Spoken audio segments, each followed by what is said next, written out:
10 de marzo de 1928, la policía de Los Ángeles recibió múltiples denuncias de desapariciones de menores de edad.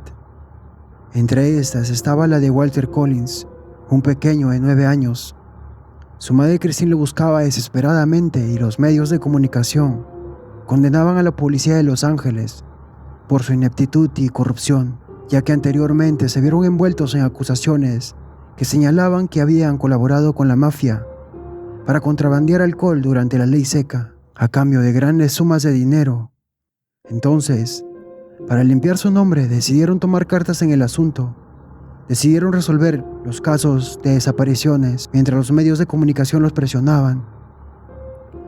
Meses después de este mismo año, la policía afirmó haber recibido una llamada de un menor, quien dijo ser Walter Collins. Dijeron que se encontraba en Illinois y a salvo. Dijeron a la mujer que finalmente lo habían encontrado. De inmediato la policía se encargó de trasladarlo a Los Ángeles. Pero en cuanto la mujer vio al niño, que ese se trataba de un impostor. Pero la policía la forzó a presentarse en una multitudinaria rueda de prensa, donde varios periódicos de la época mostraron las fotos del reencuentro de la desesperada madre y su hijo, asegurando que acababan de encontrar a su pequeño. Sin embargo, Christine seguía acusando a las autoridades de montaje, que ese no era su hijo. Unos días después, esta se presentó con los registros dentales de Walter y les mostró que estos no coincidían con los del chico que habían encontrado. La policía, al ver que su reputación se vendría abajo si esto se divulgaba, tildaron a la mujer de loca y lograron encerrarla en un manicomio. Ante todo el revuelo de los medios de comunicación, el supuesto Walter confesó que todo era una farsa. En realidad se llamaba Arthur Hutchins, un pequeño de 12 años, perteneciente a una familia disfuncional y que había aceptado los planes de la policía, habiéndole prometido al niño ayudarle a empezar su carrera como actor en Hollywood. Su testimonio sirvió para que Christine fuese liberada y los medios denunciasen la corrupción existente en el Departamento de Policía de Los Ángeles. Mientras todo esto pasaba, se estaba produciendo el asesinato del verdadero Walter Collins, a manos de un granjero llamado Gordon Northcott. En septiembre del año 2028, varios agentes se apersonaron a una de las granjas de Wineville, ubicada en el condado de Riverside, tras recibir una denuncia desde el cónsul de los Estados Unidos en Canadá, informando que una chica identificada como Jessie Clark denunciaba que su hermano, Sanford Clark, de 15 años, le había confesado que era maltratado por su tío y que además presenció al menos 4 asesinatos de menores. Cuando los agentes llegaron al lugar, solo se encontraron con Sanford.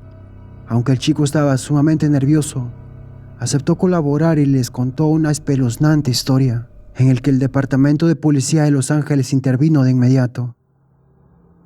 Sanford vivía en Canadá, tenía tan solo 13 años cuando fue invitado por su tío a los Estados Unidos para trabajar en su granja. Su tío era un joven llamado Gordon Northcott, de 19 años, que tras mudarse a Los Ángeles decidió independizarse y con ayuda de sus padres construyó un rancho de pollos y una casa.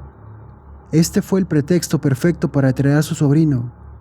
Sin embargo, a pocos días de su llegada, Sanford comenzó a recibir varios abusos de parte de su tío y a vivir una auténtica pesadilla. Gordon no solo golpeaba al chico, sino que empezó a abusar íntimamente de él, hasta el punto de convertirlo en su esclavo sexual. Las perversiones de Gordon iban en aumento. Obligó a su sobrino a que lo acompañara en su auto en busca de otras víctimas, en especial chicos pobres e ingenuos, a quienes engañaba para llevarlos a su granja y luego, con algún pretexto, los llevaba al gallinero, donde los maniataba, golpeaba y abusaba de ellos. Posteriormente los dejaba ir, pero no sin antes haberlos amenazado de muerte. Pero esto solo ocurrió al principio, ya que, ante el temor de ser atrapado, comenzó a mantener a los chicos encerrados al punto de convertir el gallinero en una auténtica mazmorra. Según informes, mantuvo hasta 12 chicos encerrados, donde cometía toda clase de sadismos y perversiones. Sanford estaba aterrado por el comportamiento de su tío y solo se limitaba a obedecer lo que éste le ordenaba.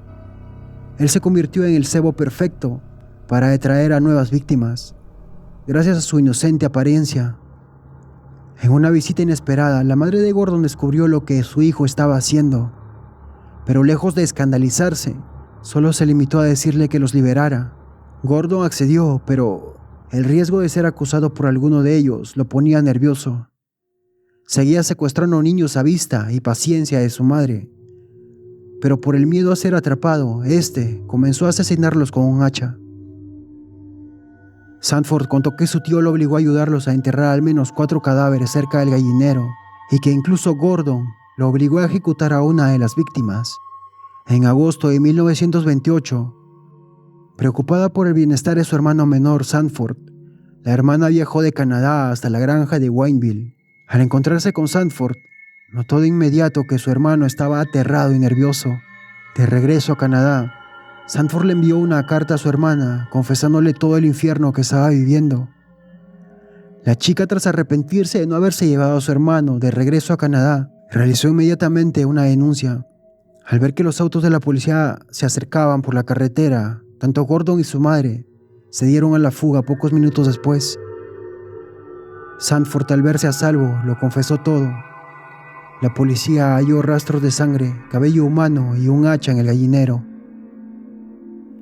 Sanford les enseñó dónde fue que enterraron los cadáveres, pero en el lugar no se encontraron ningún cuerpo, pues según las declaraciones, Gordon y su madre las habían desenterrado para quemar sus restos en un desierto cercano.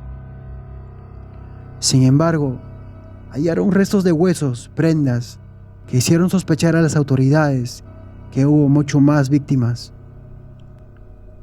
Sanford contó cómo Gordon decapitó a un chico con un hacha y luego lo obligó a quemar la cabeza para después destrozar el cráneo. Sanford también confesó que una de las víctimas estaba en los periódicos locales como desaparecido durante meses. Entonces la policía comprendió de inmediato que se trataba de Walter Collins.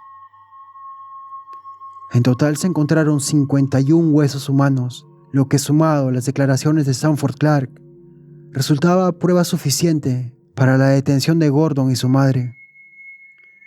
Estos fueron detenidos mientras se escondían en Canadá y luego extraditados a California.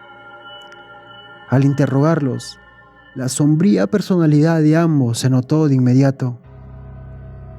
Gordon Northcott nació en Canadá el 9 de noviembre de 1906. Por lo visto, durante la adolescencia comenzó a sentir atracción por los pequeños. Solía compartir y jugar con ellos antes que con chicos de su edad. Es en este periodo que se sospecha que se gestaron sus primeras fantasías sexuales. En un principio, Gordon admitió fugarse a Canadá para no exponer a su madre a los medios de comunicación. Aseguró que volvería a los Estados Unidos para enfrentar la justicia. Pero para las autoridades, esto era una farsa. Gordon parecía estar muy apegado a su madre, y ésta no solo estaba al tanto de todo lo que hacía Gordon, sino que también lo ayudó a esconder sus delitos. Los medios de comunicación describieron a Gordon como un tipo aparentemente inteligente y educado, aunque al mismo tiempo sombrío y escalofriante. Sonreía a la cámara cada vez que se enfrentaba a la prensa, donde se retractaba de sus declaraciones iniciales, culpando a su sobrino de los crímenes. Gordon fue condenado a la pena de muerte, pero su madre, al ver que su hijo sería colgado, confesó que ella había sido la autora de los asesinatos. Sin embargo, los investigadores sospecharon que solo lo estaba protegiendo. El acercamiento de los dos era tal que se comenzó a sospechar que llevaban una relación incestuosa. En base a las pruebas forenses se comprobó el secuestro y asesinato de Walter Collins, los hermanos Lewin y Nelson Winslow, desaparecidos en Pomona el 16 de mayo de 1928, y un niño mexicano que no pudieron identificar, ya que su madre se declaró culpable del asesinato de Walter Collins. Fue condenada a cadena perpetua. En esa misma audiencia, trató de justificar a Gordon, diciendo que él no era su hijo, sino producto de la relación incestuosa de entre su esposo y su propia hija, y que éste fue abusado durante años por varios miembros de la familia. La mujer sería liberada 12 años después, y fallecería en 1946. Gordon fue encontrado culpable de los asesinatos de 4 chicos y condenado a pena de muerte el 8 de febrero de 1929. Sanford declaró haber ayudado a Gordon en los secuestros, pero se llegó a la conclusión de que actuó por obligación. Además, él también fue víctima de los abusos de su tío, por lo que fue trasladado a la Correccional Estatal de Wayneville. Finalmente, el 2 de octubre de 1930, Gordon sería ejecutado en la prisión estatal de San Quintín a la edad de 23 años. Fue un despiadado psicópata, manipulador y sádico. Aunque también fue víctima de la depravación de su propia familia, la exposición a un entorno donde el abuso y el incesto son parte del día a día influyeron en Gordon a normalizar este tipo de aberraciones. Antes de que muriera colgado, gritó sus últimas palabras: «Una oración, por favor, digan una oración». Gordon Northcott fue uno de los asesinos en serie más escalofriantes en la historia de California. Gracias por ver el video. Si te gustó, no dudes en suscribirte y apoyarnos con un like. Hasta la próxima.